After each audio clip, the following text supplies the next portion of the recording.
Pantai selatan Pulau Jawa itu indah banget ya. Ombaknya besar, airnya biru, tapi kayaknya misterius gitu. Nah, di balik keindahannya itu ada cerita tentang penguasa Laut Selatan, namanya Nyi Roro Kidul. Katanya si Nyi Roro Kidul itu cantik banget dan penuh teka-teki. Banyak cerita tentang beliau. Ada yang bilang beliau itu putri raja, ada juga yang bilang beliau itu sosok gaib yang bikin takut. Tapi yang jelas, Nyi Roro Kidul itu udah di bagian dari budaya kita ya Cia. Dari dulu sampai sekarang, ceritanya terus diceritain turun-temurun.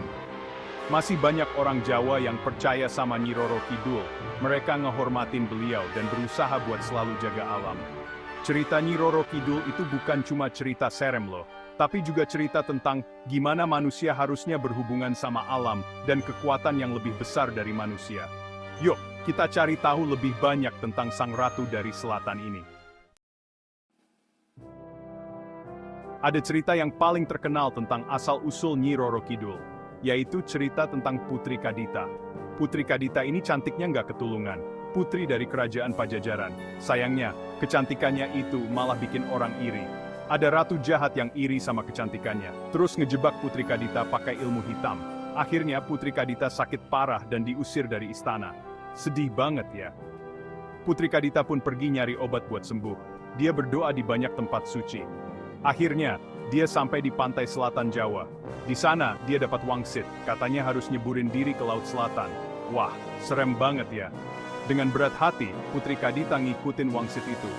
Dia pun nyeburin diri ke laut yang lagi ombak besar. Ajaib, badannya yang tadinya sakit langsung sembuh. Tapi dia nggak jadi manusia biasa lagi. Dia berubah jadi sosok gaib yang cantik banget dan jadi penguasa Laut Selatan, Nyi Roro Kidul. Ada juga cerita lain tentang asal-usul Nyi Roro Kidul. Katanya, dia itu anak raja yang sakti. Nah, dia ini dikutuk sama penyihir karena nolak cinta si penyihir. Kutukannya itu bikin dia sakit kulit yang parah banget. Akhirnya dia diusir ke hutan. Kasian banget ya. Sang putri pun pergi nyari obat buat sembuh. Suatu hari, dia ketemu sama Pertapa Sakti. Pertapa itu bilang, kalau mau sembuh harus mandi di Laut Selatan. Sang putri pun nurut sama Pertapa itu. Dia nyeburin diri ke Laut Selatan. Ternyata bener. Penyakitnya langsung sembuh. Tapi, dia nggak bisa balik jadi manusia biasa. Dia malah berubah jadi makhluk gaib yang cantik banget. Akhirnya, dia pun jadi penguasa Laut Selatan, Nyi Roro Kidul. Nyi Roro Kidul itu terkenal punya kekuatan magis yang luar biasa loh. Katanya, beliau bisa ngendaliin ombak dan badai, bisa berubah wujud jadi apa aja, terus bisa ngasih berkah atau kutukan ke manusia. Kekuatannya itu bikin orang takut sekaligus hormat. Orang Jawa percaya kalau Nyi Roro Kidul itu bakal ngelindungin orang-orang yang ngehormatin beliau. Nyi Roro Kidul juga ngasih keselamatan buat nelayan yang lagi melaut, dan ngasih kesuburan buat tanah Jawa. Makanya, banyak orang yang ngadain ritual buat Nyi Roro Kidul. Salah satu kekuatan Nyi Roro Kidul yang paling terkenal itu bisa ngabulin permintaan manusia. Tapi nggak semua permintaan diturutin ya. Cuma yang tulus dan nggak ngerugiin orang lain aja yang dikabulin. Nah, karena kekuatannya itu, Nyi Roro Kidul jadi sosok yang disegani dan dihormati. Masyarakat Jawa, terutama yang tinggal di dekat pantai selatan, punya banyak cara buat ngehormatin Nyi Roro Kidul. Mereka ngadain ritual dan upacara adat yang udah ada dari zaman dulu. Tujuannya sih buat minta keselamatan, berkah, dan perlindungan dari Nyi Roro Kidul. Salah satu ritual yang terkenal itu labuhan. Jadi, ritual ini ngelarin sesaji ke Laut Selatan. Sesajinya bisa macem-macem, kayak makanan, bunga, atau kain. Ritual labuhan biasanya diadain pas bulan-bulan tertentu wusi, kayak bulan Muharram atau bulan Suro. Selain labuhan, banyak juga yang ziarah ke tempat-tempat yang dianggap keramat sama Nyi Roro Kidul. Salah satunya Pantai Parangtritis di Yogyakarta. Di sana ada kamar khusus di Hotel Ina Samudra yang selalu kosong. Dan katanya buat Nyi Roro Kidul. Nah, ritual dan upacara ini adalah bentuk penghormatan orang Jawa terhadap Nyi Roro Kidul. Nah, cerita tentang Nyi Roro Kidul ini juga banyak yang misterius. Salah satunya tentang orang-orang yang hilang di Laut Selatan. Banyak yang percaya kalau orang-orang itu dibawa sama Nyi Roro Kidul buat jadi pengawal di istananya di dasar laut. Serem juga ya. Cerita-cerita kayak gini diceritain turun-temurun. Makin lama, ceritanya makin misterius dan bikin merinding. Ada juga yang ngait-ngaitin orang hilang di Laut Selatan sama Nyi Roro Kidul. Kayak larangan pakai baju hijau waktu berenang di Laut Selatan. Katanya, hijau itu warna kesukaan Nyi Roro Kidul. Kalau pakai baju hijau, bisa ngundang kemarahan Nyi Roro Kidul. Walaupun belum tentu benar, larangan ini tetap diikutin sama masyarakat sekitar. Mereka percaya, mending nyegah daripada terjadi apa-apa. Nah, cerita-cerita misterius ini bikin orang makin percaya sama keberadaan Nyi Roro Kidul.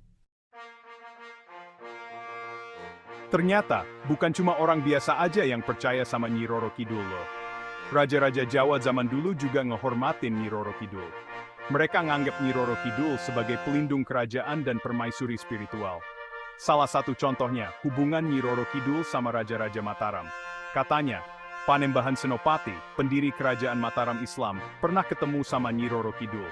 Dari pertemuan itu, mereka buat perjanjian. Nyi Roro Kidul janji bakal bantuin Mataram buat ngalahin musuh-musuhnya. Sebagai gantinya, Raja-Raja Mataram harus ngehormatin dan ngasih persembahan ke Nyi Roro Kidul. Hubungan ini terus berlanjut sampai Raja-Raja Mataram selanjutnya. Cerita ini nunjukin betapa kuatnya pengaruh Nyi Roro Kidul dalam sejarah dan budaya Jawa. Walaupun zaman udah modern, orang-orang Jawa, terutama yang tinggal di dekat pantai selatan, masih percaya sama Nyi Roro Kidul. Mereka tetap ngejaga tradisi dan kepercayaan leluhur mereka. Nyi Roro Kidul tetap jadi bagian penting dalam hidup mereka. Kepercayaan ini diturunin dari generasi ke generasi. Cerita tentang Nyi Roro Kidul masih sering diceritain sama orang tua ke anak cucunya. Ritual dan upacara adat buat ngehormatin Nyi Roro Kidul juga masih terus dilakuin. Hal ini nunjukin kalau kepercayaan terhadap Nyi Roro Kidul udah mendarah daging dalam budaya Jawa. Buat orang Jawa, Nyi Roro Kidul bukan cuma mitos atau legenda. Beliau adalah simbol kekuatan alam, kecantikan, dan misteri. Kepercayaan terhadap Nyi Roro Kidul adalah bentuk penghormatan terhadap alam dan kekuatan yang lebih besar dari manusia. Nyi Roro Kidul ngebuktiin kalau modernisasi nggak selalu ngilangin budaya dan tradisi. Keberadaan Nyi Roro Kidul nggak cuma ada di cerita rakyat dan kepercayaan masyarakat aja loh. Ada beberapa tempat di Pulau Jawa yang dipercaya ada hubungannya sama Nyi Roro Kidul. Tempat-tempat ini dianggap keramat dan banyak dikunjungi peziarah. Salah satunya Pantai Parangtritis di Yogyakarta. Pantai ini dipercaya sebagai pintu masuk ke kerajaan Nyi Roro Kidul di dasar Laut Selatan. Di dekat pantai ini ada bukit karang namanya Parangkusumo. Katanya sih, bukit ini tempat Nyi Roro Kidul sering bersemedi. Selain Parangtritis, ada juga tempat lain yang dihubung-hubungin sama Nyi Roro Kidul, kayak Pantai Pelabuhan Ratu di Sukabumi, Jawa Barat.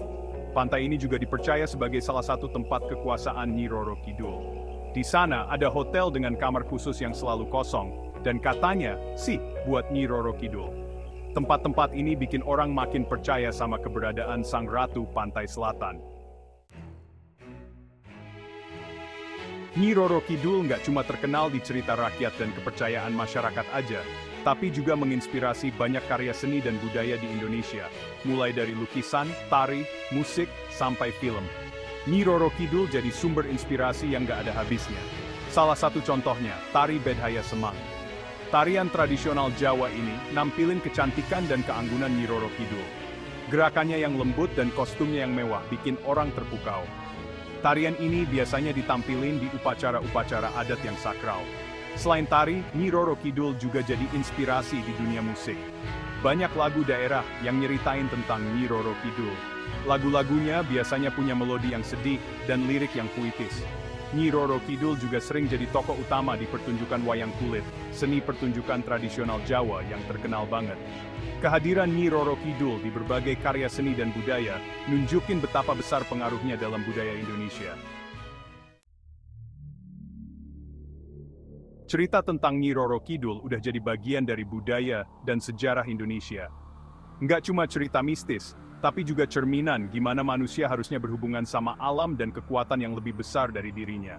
Kepercayaan terhadap Nyi Roro Kidul ngajarin kita buat ngehormatin alam dan menjaga keseimbangan. Walaupun zaman terus berubah, cerita tentang Nyi Roro Kidul tetap abadi. Ceritanya terus diceritain dan diwarisin dari generasi ke generasi. Ceritanya ngajarin kita tentang pentingnya kearifan lokal, menghormati leluhur, dan melestarikan budaya. Nyi Roro Kidul akan selalu jadi bagian dari identitas budaya Indonesia. Beliau adalah simbol kekuatan, kecantikan, dan misteri yang gak lekang oleh waktu. Ceritanya akan terus menginspirasi dan memukau banyak orang. Seperti ombak di pantai selatan yang gak pernah berhenti, cerita Nyi Roro Kidul akan terus ada sepanjang masa.